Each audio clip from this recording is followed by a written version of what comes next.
Welcome to Crimson Tide Connection, your home for Crimson Tide sports. And I'm joined this morning by the head coach of the Alabama softball team, Patrick Murphy. Coach, thanks for joining us. Hey, thanks for having me, Christopher. You're welcome, Murphy. You spent the past week a spring break in Texas, defeating Houston, and then winning a key series against Texas A&M. Just kind of talk about your trip. Had to be a pretty good trip. It was a very good trip because the national RPI rankings came out again on Monday, and we moved up 2 spots with the 3 wins. So it was huge for us. Houston is always a perennial NCAA regional team. They're actually coached by a former pitcher of mine that I coached at Louisiana Lafayette. And my associate head coach, Allison, was a teammate of hers for 4 years. Great lady, doing a great job with the University of Houston program. Again, they had a record crowd, almost 1,800 people. Wednesday night in Houston, just an incredible atmosphere.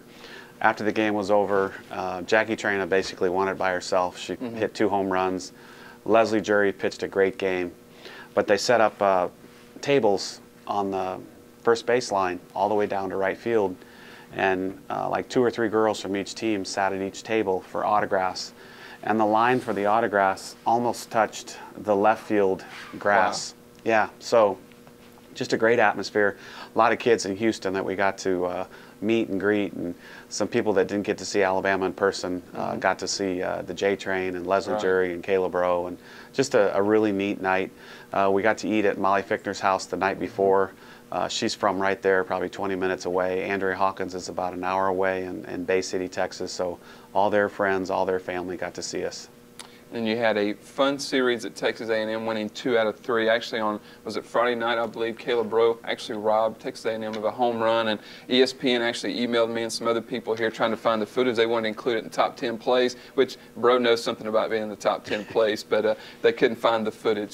Something happened to it. I don't know, but you ended up winning the series 2 out of 3 games. It was a pretty good series, wasn't it? And you know, again, they had a sellout, and one of their grounds crew members came up and said, "I've never seen this many people at Aggie Field," and just over 1,900 people, I think, the first 2 days, and then we had to play on Easter Sunday at noon, which is probably not the best time to play, but still there was probably 1,600 people, and a lot of Alabama fans. We met a lot of alums from that area, saw a lot of alum softball players, Shelly Laird, Kelly Askew, Stacy Ramsey, Amanda Locke, Lisa Elizondo.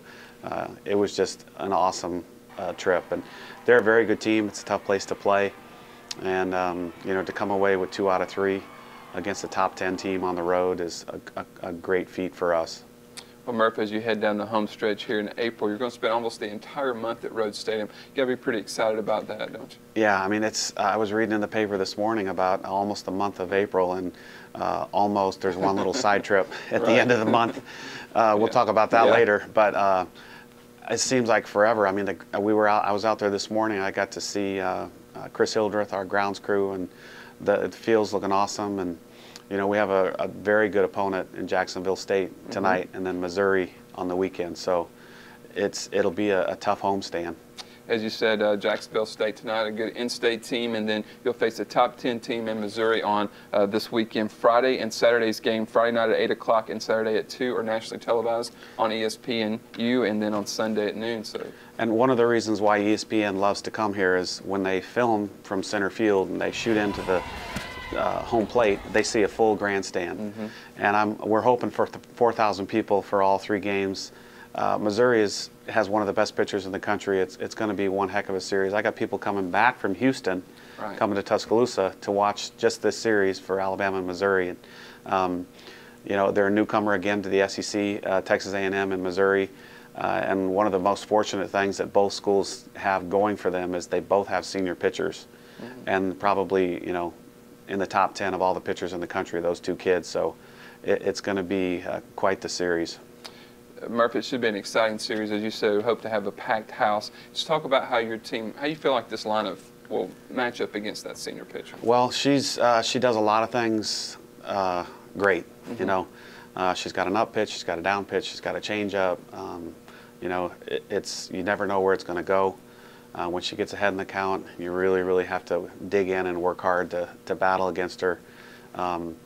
We've seen her a couple times early in her career, but we haven't played them lately. So not many of our kids have faced her. And but you know, we will dig in and go to battle, and I'm sure our kids will be ready to play. Well, Murph, hope it's a packed crowd this weekend. You never know when there might be another top 10 play on ESPN. That's right. Somebody will do it. All right, well, Murph, well, good luck this weekend. Thanks for joining us today. Thanks a lot, Christopher. That matchup is on Friday night at 8 o'clock, Saturday night at 2 o'clock, or Saturday afternoon at 2 o'clock, and Sunday at noon. So good luck, Murph. Thanks a lot. For head coach Patrick Murphy, I'm Chris Freeland. That's it for this edition of the Crimson Tide Connect.